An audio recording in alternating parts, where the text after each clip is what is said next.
माननीय अध्यक्ष जी, प्लीज शुरू ये हिंदुस्तान की पहली विधानसभा ऐसी है जिसमें इस विषय के ऊपर पहली बार चर्चा होने जा रही है। महत्वाकांक्षाएं मान्यवर सामान्य मनों में पला नहीं करती। माननीय योगी जी जिस दिन से सत्ता में आए उस दिन से उनका सपना एक ही है कि उत्तर प्रदेश एक उत्तम प्रदेश बने, सर्वोत्तम प्रदेश बने और केवल मात्रात्मक सुधार न हो, लोगों की जीवन स्तर में सुधार हो, एक क्वालिटेटिव डिफरेंस देखने को मिले मालूम। और इन 8 वर्षों की अथक परिश्रम और ईमानदारी से काम करने का नतीजा ये है कि आज पब्लिक परसेप्शन ये बना है कि उत्तर प्रदेश जो कभी को बीमारू राज्य हुआ करता था, आज उत्तर प्रदेश एक प्रोग्रेसिव राज्य के रूप में डेवलप हुआ है। इसलिए मैं विशेष रूप से उत्तर प्रदेश के मुख्यमंत्री जी को इस बात के लिए बधाई देता हूं। मान्यवर,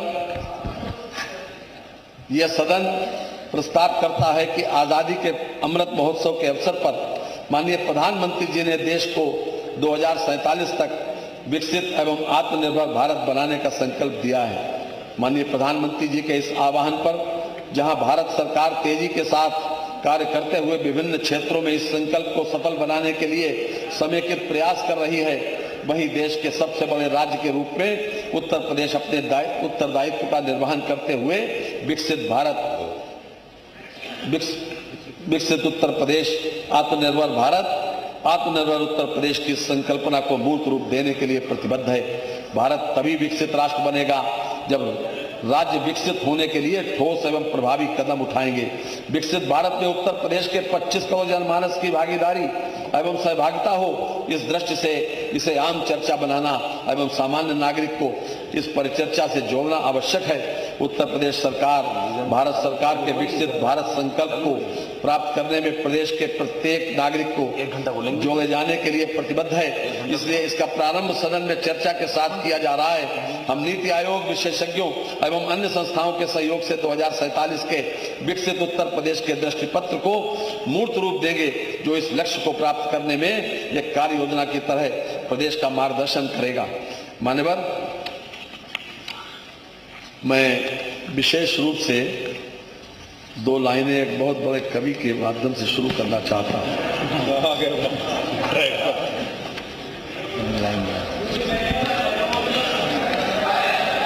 मान्यवर,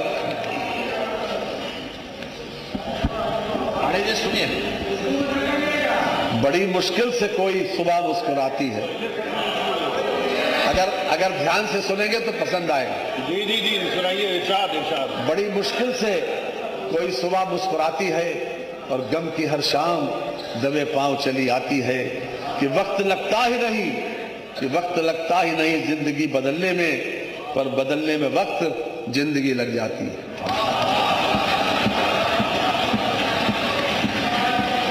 मानवर, जितनी भी उपलब्धियां आज हमारे सामने देश और दुनिया में दिखाई पड़ती हैं, उसके पीछे कहीं न कहीं गहरा चिंतन और गहरा मनन होता है। बिना चिंतन, बिना विचार के कोई उपलब्धि होती नहीं मान्यवर, और उपलब्धि होती है तो वो अधूरी होती है।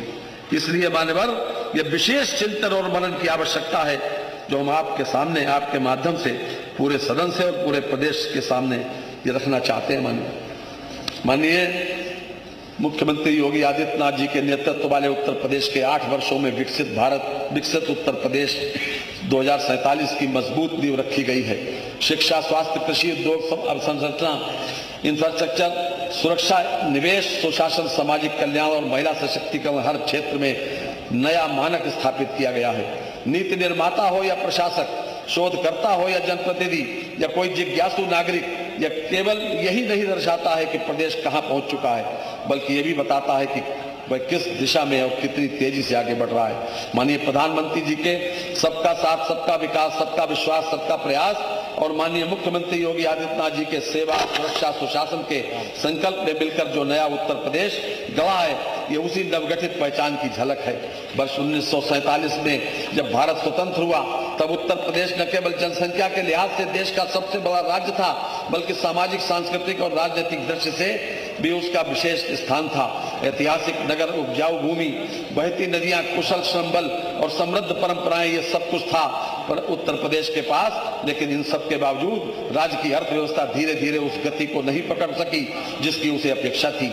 नीतिगत स्पष्टता और राजनीतिक इच्छा शक्ति की कमी ने इस राज्य को आर्थिक रूप से पिछड़े राज्यों की श्रेणी में दाखिला कर दिया। रोजगार के लिए पलायन आम था। औद्योगिक निवेश पहले से ही न्यूनतम था, वह भी वर्ष दर वर्ष कम होता चला गया। सरकारी औद्योगिक इकाइयों में तालाबंदी आम बात हो गई थी। बुनियादी ढांचे की खराब हालत और खराब कानून व्यवस्था ने निजी क्षेत्र की रुचि समाप्त कर दी थी। शिक्षा, स्वास्थ्य, बिजली, सड़क, हर मोर्चे पर चुनौतियां थी। वर्ष 2017 तक प्रदेश की जीएसडीपी मात्र 12,71,000 करोड़ रुपए थी। प्रति व्यक्ति आय राष्ट्रीय आय से बहुत नीचे। निवेश के मामले में राज्य की हिस्सेदारी न्यूनतम ईज ऑफ डूइंग बिजनेस में 14वें स्थान पर था। योजनाएं बनती थी लेकिन जमीनी कार्यान्वयन अक्सर राजनीतिक समीकरणों से उलझ कर रह जाता था। लेकिन 2014 में एक बड़ा मोड़ आया। केंद्र में प्रधानमंत्री श्री नरेंद्र मोदी के नेतृत्व में और 2017 में योगी आदित्यनाथ जी के निर्णायक प्रशासन में उत्तर प्रदेश को एक नई आर्थिक सोच दी। नए भारत की परिकल्पना के साथ राज्य की आर्थिक दिशा भी तय की गई। हमारे नेतृत्व ने कार्य संस्कृति बदली, पारदर्शिता, निवेश के अनुकूल वातावरण, आधारभूत ढांचे का विस्तार और सबसे अहम प्रत्येक योजनाओं में जन सामान्य की भागीदारी ने मात्र 8 वर्षों में उत्तर प्रदेश की तस्वीर बदली।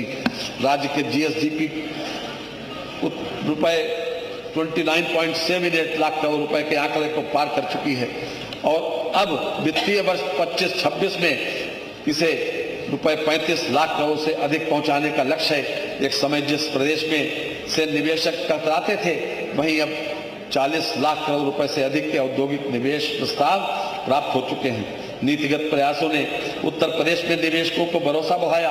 2016-17 के सापेक्ष वर्तमान में प्रति व्यक्ति आय में 50 वर्ष के बाद दोगुनी से अधिक वृद्धि दर्ज हुई है और अब प्रदेश देश की दूसरी सबसे बड़ी अर्थव्यवस्था बनने की ओर अग्रसर है। आज पूर्वांचल में एक्सप्रेस वे बन रहे हैं, बुंदेलखंड में उद्योग आ रहे हैं, किसानों को समय पर भुगतान हो रहा है, युवाओं को स्वरोजगार और स्टार्टअप के लिए मार्गदर्शन मिल रहा है और महिलाएं स्वयं सहायता समूहों के माध्यम से लखपति दीदी बन रही हैं। मान्यवर हमारी सरकार निरंतर सर्वांगीण सामाजिक एवं आर्थिक विकास तथा सामाजिक न्याय की दिशा में कार्य कर रही है। आज हम इस स्थिति में आ चुके हैं कि एक दीर्घकालिक विजन तैयार कर सकें। इसके लिए आवश्यक है कि इस सम्मानित सदन के सभी सदस्य एकजुट होकर इस प्रयास के भागीदार बने ताकि आजादी के 100 वर्ष पूरे होने पर हमारा देश और प्रदेश पूर्ण रूप से विकसित, आर्थिक रूप से समृद्ध, सामाजिक रूप से सशक्त हो सके और वैश्विक स्तर पर अग्रिम पंक्ति में खड़ा हो। इस क्रम में मैं अपने विचार इस माननीय सदन के समक्ष प्रस्तुत करना चाहता हूं। भारत सरकार द्वारा विकसित भारत 2047 की परिकल्पना प्रस्तुत की गई है, जिसके अंतर्गत स्वतंत्रता की 100वीं वर्षगांठ तक देश को पूर्ण विकसित, वैश्विक स्तर पर प्रभावशाली, सुरक्षित और समावेशी राष्ट्र के रूप में स्थापित करना है। बहुआयामी है जिसमें आर्थिक विकास, सामाजिक न्याय, सतत विकास, सुरक्षा और सुशासन का समावेश है, जो एक सुदृढ़, संपन्न भविष्य के लिए सक्षम राष्ट्र के निर्माण के लिए आवश्यक है। भारत सरकार के वर्ष 2047 के विजन की तारतम्यता में तथा प्रदेश की विशेष परिस्थितियां में संभावनाओं का ध्यान रखते हुए प्रदेश सरकार द्वारा भी वर्ष 2047 का विजन तैयार किया जाना आवश्यक है। इसी संदर्भ में इस वर्तमान सत्र में ये विशेष चर्चा रखी गई है। उत्तर प्रदेश विजन 2047 वर्ष 2047 में प्रदेश के लिए निम्नलिखित लक्ष्य निर्धारित किए जाने पर विचार किया जाना प्रस्तावित है। प्रदेश की अर्थव्यवस्था को देश की सबसे विकसित अर्थव्यवस्था के रूप में स्थापित करना, प्रदेश की प्रति व्यक्ति आय को राष्ट्रीय औसत के ऊपर ले जाना, जीरो पॉवर्टी के लक्ष्य को प्राप्त करना, कृषि समृद्ध और किसानों की इस स्थिति में सुधार, प्रदेश को वैश्विक स्तर पर पूंजी निवेश के लिए पसंदीदा गंतव्य के रूप में स्थापित करना, सबके लिए गुणवत्तापूर्ण एवं रोजगार परक शिक्षा, प्रदेश में विश्व स्तरीय चिकित्सा सुविधा, वर्कफोर्स में महिलाओं की भागीदारी को कम से कम 60% तक बढ़ाया जाना, विश्व स्तरीय इंफ्रास्ट्रक्चर का विकास करना, प्रदेश के विकास में स्पेस टेक्नोलॉजी का अधिकाधिक उपयोग, प्रदेश को आईटी, लॉजिस्टिक्स एवं औद्योगिक हब बनाया जाना, ग्राम पंचायतों को आर्थिक रूप से आत्मनिर्भर तथा डिजिटाइजेशन के माध्यम से आधुनिक एवं सशक्त बनाया जाना, गांव में कुटीर उद्योगों को बढ़ावा दिया जाना, पर्यावरण को संरक्षित करना एवं समृद्ध बनाना, ग्रीन हाउस गैसेज तथा कार्बन डाइऑक्साइड के उत्सर्जन को कम करने के लिए अधिकाधिक वृक्षारोपण किए जाने का लक्ष्य है, जिसके लिए सामाजिक बानगी के अंतर्गत वृक्षारोपण का अभियान चलाया जा रहा है। अभी तक 242 करोड़ पेड़ों का वृक्षारोपण किया गया है। उल्लेखनीय है कि वृक्षारोपण को बढ़ावा देने के लिए एडवांस कार्बन क्रेडिट देने वाला उत्तर प्रदेश देश में पहला राज्य है। इससे किसानों के वृक्षारोपण लगाए गए वृक्षों को संरक्षित करने के लिए प्रोत्साहन मिलेगा। बाढ़, भूस्खलन, भूक्षरण आदि समस्याओं से निपटने के लिए नदियों का चैनलाइजेशन किया जाना चाहिए, जिसके अंतर्गत नदियों के प्राकृतिक प्रवाह और उनमें जल राशि को बनाए रखते हुए प्रदूषण मुक्त रखे जाने के प्रयास किए जाने चाहिए। नेपाल के साथ उत्तर प्रदेश के साथ लगने वाली अंतर्राष्ट्रीय सीमा अत्यधिक संवेदनशील है। उत्तर प्रदेश सरकार द्वारा अपने संसाधनों से एवं केंद्र सरकार की मदद से सीमा पर स्थायी सुरक्षा की जाए। देशवासियों की में देश के प्रति प्रेम सम्मान की भावना बढ़ाने के लिए उन्हें बचपन से ही देश, परिवार व समाज के प्रति कर्तव्य का बोध कराया जाना होगा। कृषि के क्षेत्र में और अधिक एवं नवीनतम तकनीक का प्रयोग करते हुए कृषि उपज की पैदावार बढ़ाना, बेहतर किस्म के बीजों के विकास के लिए शोध और तथा कृषि क्षेत्र में किसानों को जागरूक करने और उन्हें तकनीकी रूप से सक्षम बनाए जाने के लिए तकनीकी ज्ञान उपलब्ध कराया जाना, जिससे कि प्रति हेक्टेयर पैदावार में वृद्धि लाई जा सके। हमारे अंदर न तो सोच की कमी है, न ही हम कम मेहनत करते हैं। आवश्यकता आम आदमी को सही दिशा में देने की है। हमारे अंदर जज्बा भी है, क्षमता भी है, बुद्धि भी है, और परंतु यदि हमारी दिशा सही व रचनात्मक हो तो प्रत्येक क्षेत्र में उपलब्धियां बढ़ाई जा सकती हैं। महिलाओं के कल्याण एवं उत्थान के लिए हमें आधी आबादी पर को आत्मनिर्भर बनाना होगा। उनको घर के चूल्हे चौके से निकालकर उनकी शिक्षा, तकनीकी शिक्षा व हुनर बढ़ाने पर विशेष जोर देना होगा, जिससे कि उनमें आत्मसम्मान और आत्मनिर्भरता की भावना विकसित हो सके। प्राथमिक शिक्षा मात्र घर से विद्यालय तक एवं परोपजीवी बनने के लिए नहीं होनी चाहिए, अपितु बच्चों को आत्मनिर्भर बनने की शिक्षा दिए जाने की आवश्यकता है।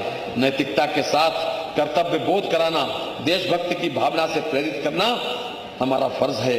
मान्यवर, जापान वो देश है जहां बौद्ध को मानने वाले 50% से ज्यादा लोग, लेकिन उनके बच्चों से जब पूछा जाता है कि आप ये बताइए कि अगर आपके देश पर भगवान बुद्ध अगर बुरी निगाह से देखे तो आप क्या करेंगे, तो जब वो कहते हैं बच्चे कि अगर भगवान बुद्ध हमारे देश पर बुरी निगाह से देखेंगे तो हम उनसे भी लड़ेंगे, उनसे संघर्ष करेंगे, उन्हें परास्त करेंगे।